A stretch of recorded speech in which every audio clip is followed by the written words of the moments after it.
Arrancamos este segundo bloque ya de Ciudad U. Vamos a meternos en un tema difícil que tiene que ver con los abusos sexuales.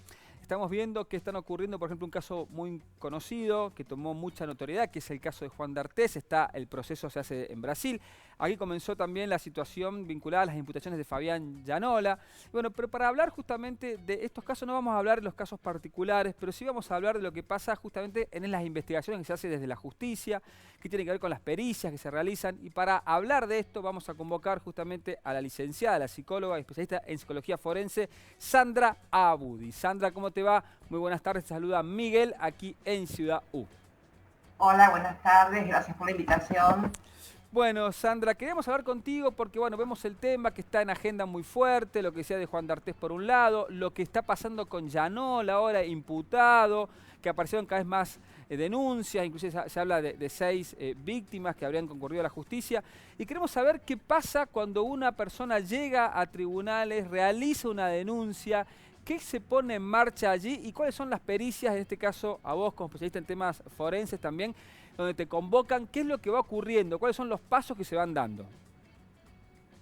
Bueno, lo primero que pasa cuando una persona hace una denuncia es que se interpone una medida cautelar para proteger a la persona, pero en esa instancia los peritos todavía no estamos actuando.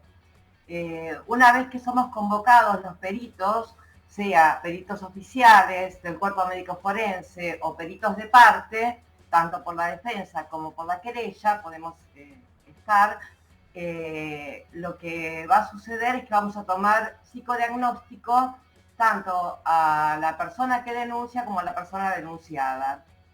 Estos psicodiagnósticos están orientados a determinar los perfiles de estas personas y en general se nos pregunta sobre el perfil del abusador y en el caso de la presunta víctima sobre la posibilidad de que haya simulación o fantaseo o pueda haber mentido.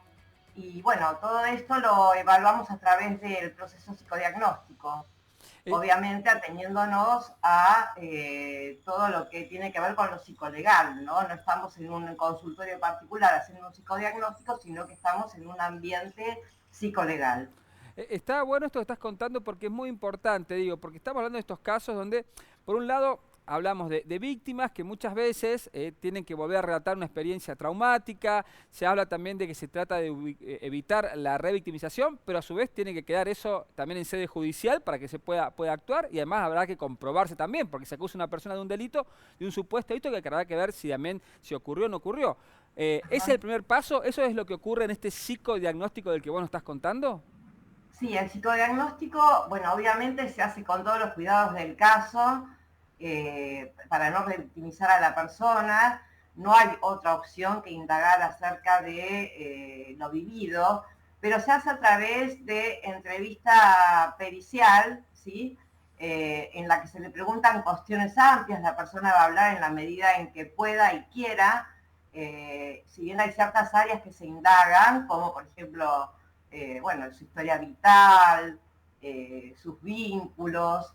No le vamos a preguntar directamente sobre la situación vivida, si quiere la puede contar, y luego vamos a implementar técnicas psicodiagnósticas que pueden ser, son variadas, pueden ser proyectivas, gráficas, psicométricas, y a través de ellas vamos a establecer un perfil de personalidad y vamos a apuntar a recabar los elementos necesarios para responder las preguntas, los puntos periciales, ¿no? Todo Ujú. aquello que le va a servir al juez para valorar el caso. Generalmente se dice que estos delitos cuesta mucho hablar, cuesta mucho denunciarlos, y en el caso que estamos viendo, hablando de personalidades públicas, por ejemplo, con las que estamos hablando, incluso dicen algunos que puede ser hasta más dificultoso. De tu experiencia, ¿qué es lo que podés ver? Justamente cuando llegás y te encontrás con una supuesta víctima, ¿te podés ir dando cuenta rápidamente si se trata justamente de un relato que es una experiencia de la que vivió? Se puede ir, digamos, tu experiencia te va ya contando algunas rasgos especiales que aparecen en las entrevistas, por ejemplo? Sí, cuando nosotros empezamos a entrevistar a una persona, ya desde el primer contacto, cómo entra, cómo nos saluda, incluso la observación en sala de espera, empezamos ya a evaluar desde el principio. Como dice Castex, desde que toca el timbre una persona ya estamos evaluando, ¿no? En caso, obviamente, que lo recibamos en consultorio particular. Y empezamos a ver su estilo discursivo, su relato, la verosimilitud, que significa no si es verdad o es mentira, sino si es posible que esto le haya ocurrido. Si como lo relata es coherente, la capacidad de recuerdo que tiene, y luego a través de las técnicas evaluamos todo lo que se nos pide. Yo quisiera aclarar que muchas veces se nos pide a los peritos que tengamos una postura de creer en las víctimas, ¿no? Esta idea de que hay que creer que cuando una persona denuncia es porque algo le pasó. Y justamente los peritos lo que tenemos que hacer no es pararnos en una postura ni de creencia ni de descreencia, ¿sí? Sino desde una postura objetiva en donde vamos a encarar una investigación de la que aún todavía no sabemos nada cuando la comenzamos, y ir implementando todas las técnicas, incluida la entrevista, de manera abierta, y recabando todos los indicadores para poder determinar no si el delito ocurrió o no ocurrió, porque eso le corresponde al juez, sino determinar qué elementos tenemos para, por ejemplo, si es la víctima, encontrar indicadores de trauma psicosexual, indicadores de estrés, ¿sí? De estrés postraumático, de lo que le puede haber ocurrido a la persona luego de haber padecido el presunto abuso. Y del lado del victimario, que se nos pide más que nada que nos excluyamos sobre si la persona tiene un perfil compatible con la de un abusador. Hay algo que siempre se escucha, que es que no hay un perfil específico para un abusador. Entonces uno diría, bueno, ¿y para qué interviene un perito? Si no hay un perfil específico, ¿qué puede aportar un perito? Pero bueno, lo que puede aportar un perito en estos casos es más que nada un peinado de datos, de rasgos de personalidad, que nos va a dar la posibilidad de establecer si una persona es capaz de cometer un delito como el que se le achaca.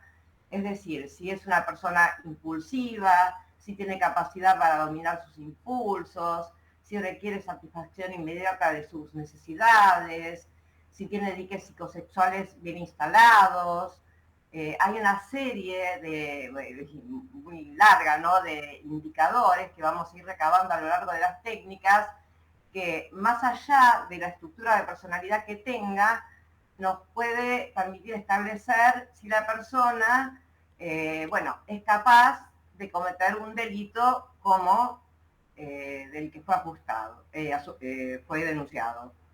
Bien, Sandra Abudi, te agradecemos mucho este contacto, esta charla. Queríamos justamente conocer por dentro cómo trabajaban, cuáles eran las pericias que llevaban adelante y cómo eran, porque estamos hablando mucho de esto y quizás hay poco desconocimiento justamente de cuándo comienza, a partir de que se hace una denuncia, justamente cómo trabaja la justicia en el caso de las víctimas y de los supuestos victimarios. Así que nos has allanado y explicado muy bien tu tarea. Muchas gracias, Sandra. No, gracias a ustedes. Que tengas muy buenas tardes. Bueno, tema difícil.